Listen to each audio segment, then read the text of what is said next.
I have very little erosion. Northwest Missouri farmer John Hickman remembers motorists slowing down to stare as they passed his first no-till field in 1983. The practice of leaving crop ground undisturbed until planting was uncommon enough that a lot of rubbernecking took place. I started on a road where everybody could see me.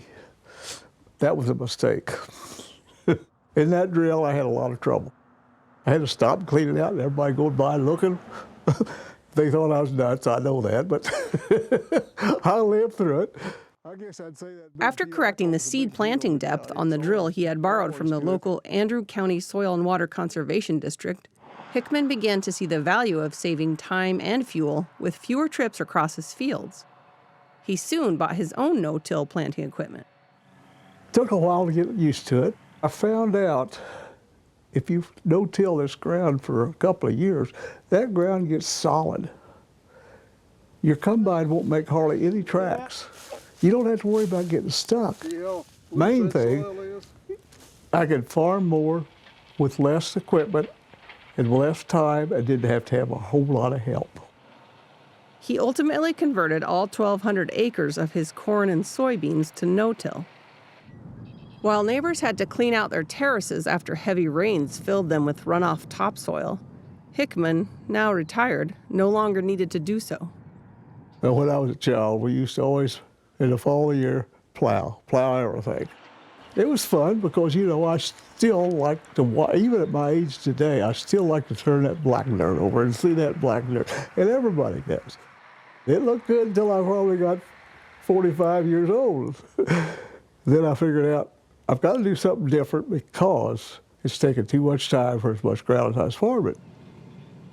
Jump ahead 40 years, and 74% of north central and Midwest cropland acres are either no-till or reduced-till. Now Hickman finds himself doing the rubbernecking when he sees someone tilling a field. I say, what are they doing that for? Why would they till that ground, steep ground? Why would they do that? Nationwide, surveys conducted by the Natural Resources Conservation Service indicate that as of 2016, 1/3 of the nation's cultivated cropland, or 103 million acres, was farmed as continuous no-till, up from 20% a decade earlier. Another third was reduced tillage, with the last third being tilled conventionally. The East Central states and Northern Plains states have the highest adoption rates of continuous no-till, at 65% and 48% respectively. In Andrew County, for sure, we're probably 2/3 of it is no-till farmed, as opposed to reduced tillage or conventional tillage. With the new technology, with the planters and the herbicides, chemicals, and the genetics of the seed, and then the price of fuel, especially the price of fuel this year. Anytime they can reduce trips, they're going to put more money in the bank at the end of the year. Ted Youth was an Andrew County soil and water conservation agronomist who helped convince Hickman and other early adopters to try no-till. You had 30% of the people were innovative, and we were trying to find new and better ways to make a living. Then if you got those people on board and going, then you had the other third that were followers that would follow those innovators and proceed ahead. Then you had the ones that they weren't going to change no matter what.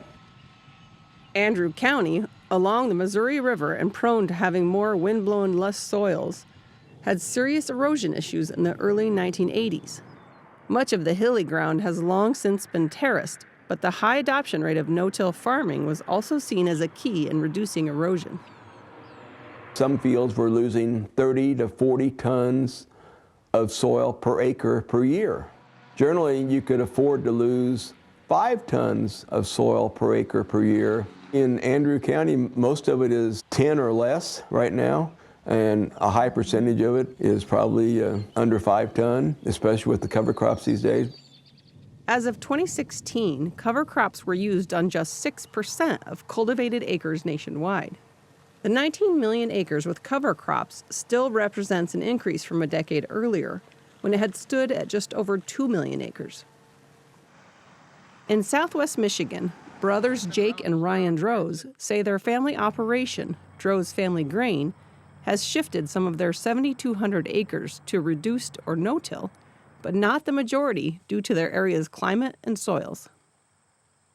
I'd say 80% of our ground is tilled, and probably 20% is reduced till or no till. Our reason for that is we only live about 20 minutes from Lake Michigan, and the problem there is the lake effect snow. Our ground doesn't freeze in the winter like most places in the United States, and so our ground gets real muddy. If we tried to plant no-till here, we'd break all of our equipment. There's just too many. I mean, we'll get ruts that are that deep to that deep.